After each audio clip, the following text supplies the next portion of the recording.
Remember, riches do not respond to wishes. They only respond to definite plans, backed by definite desires through constant persistence. Hi, guys. My name is Jon Kovach Jr. I'm an international motivational speaker and a global mastermind leader. The global mastermind leader part is exactly what I want you to focus on because I have dedicated my life to helping people through the mastermind methodologies taught in this book right here, Think and Grow Rich. I am inspired by his words. I know that if you apply even just one out of the 13 major principles in this book, you can transform your life and your results. One of the most important things that I cannot wait to share with you is that the power of persistence, which is the 8th step to riches, is one of the most profound steps in the process. In fact, Napoleon Hill said that persistence is the sustained effort necessary to induce faith, and it is the 8th steps to riches. Today, I'm going to be speaking on a principle that is riches do not respond to wishes. Let me ask you a question. Have you ever climbed a mountain? Have you ever climbed a mountain? Well, I've climbed over 50 mountains in my lifetime. And the only way to climb a mountain is the same way. One step at a time. You can't zip up to the top. You can't teleport. That's not possible just yet, we think. And also, you can't glide or fly. Humans can't do that. Yeah, there are technologies like helicopters and airplanes, but that's cheating. How do you climb a mountain? And the truth is, it's only one step at a time. Napoleon Hill said, without persistence, you will be defeated, even before you start. With persistence, you will win. Persistence is that repetition, that one step at a time mentality. Because again, if you don't have a destination that you're going towards, you may not ever reach it. Riches don't respond to wishes. Riches respond to definite plans of action.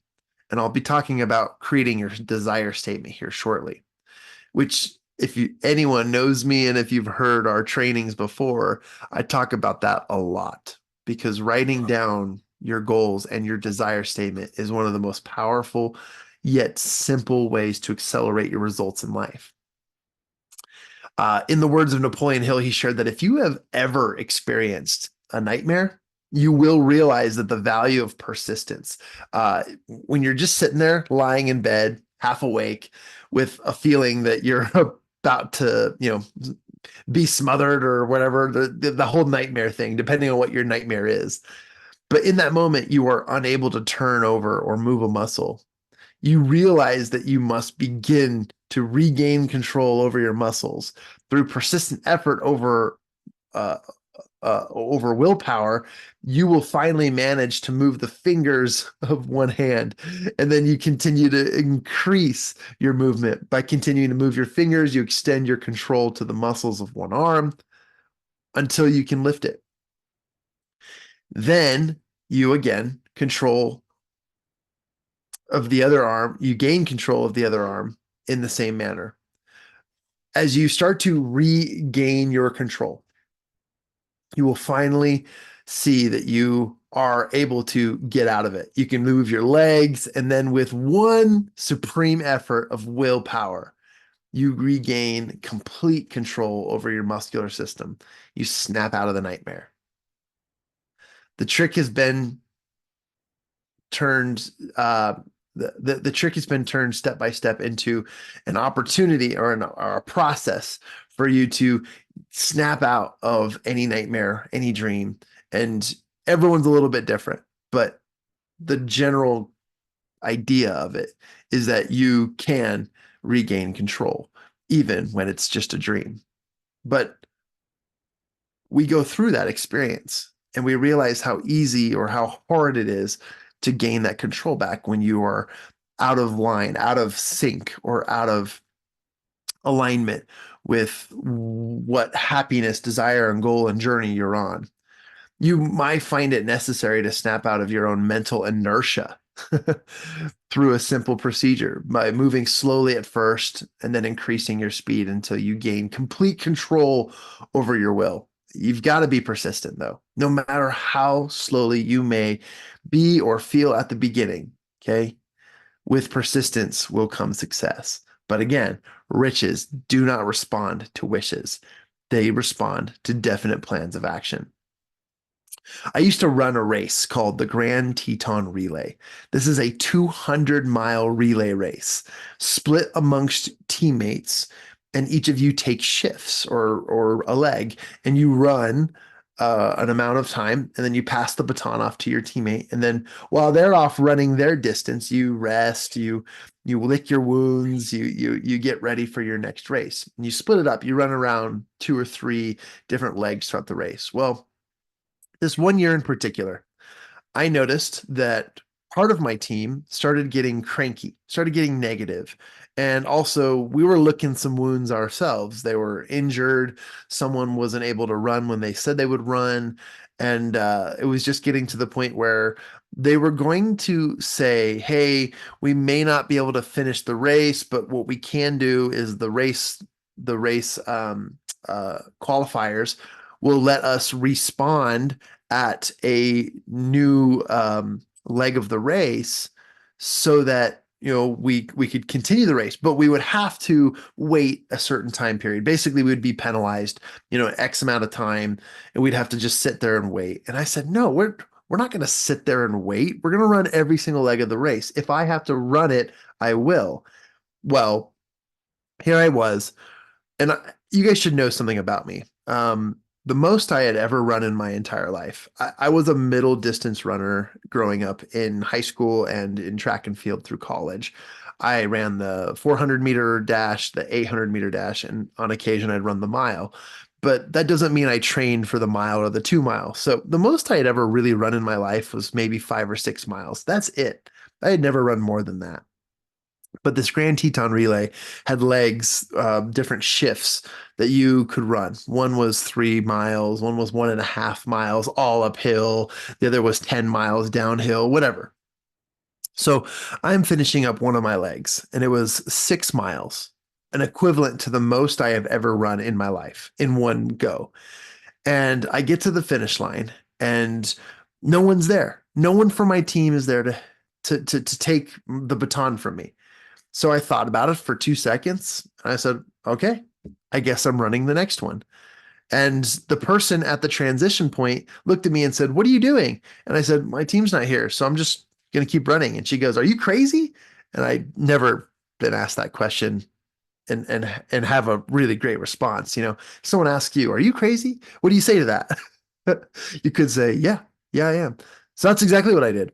She looked at me and said, are you crazy? And I said, yeah, I am. And she goes, the next run is 10 miles. And I said, oh, is that it? I smiled, I winked at her, and I said, we'll see you on the other side. All of a sudden, I hear her pick up the radio and she goes, we've got one that's attempting to run 2 legs in a row. Could we have medical at the next transition point? She did not believe me. My team wasn't there. No one was there. So I said, I'll just keep running. So I kept on running. And immediately I regretted it. I mean, every step was so painful. I started to cramp up. I was short on water supply, not enough protein on hand. But I remembered, that that persistence is something that you have to do one step at a time. You can't you can't have persistence and finish the race without finishing every step along the way. There's no way to climb a mountain without taking one step at a time. So I continue to run. And yes, it was painful. And I'll skip ahead on this story and just say 10 miles of grueling pain. The average mile pace was probably a 10-minute mile. I was probably averaging a 20-minute miles pace at this rate. And what that means is it took me a long time to finish. But to me, it was better to finish than to have to go and sit and wait and not finish the whole race. 200 miles was 200 miles. I signed up for that. So I get to the next transition point and my team is there, but no one's ready to run. No one's ready to go. I've now run 16 miles in one go. It's been a couple hours. I'm exhausted. And I was coming up to the transition point, and I made contact with my teammates, and I said, "Who's next?" And they said, "No one wants to run. We got so and so injured. The other person's cramping, um, but we'll be ready at the next transition point." And I said, "Okay, I'll do it." So after 16 miles, I was like, okay, I'm going to do it again.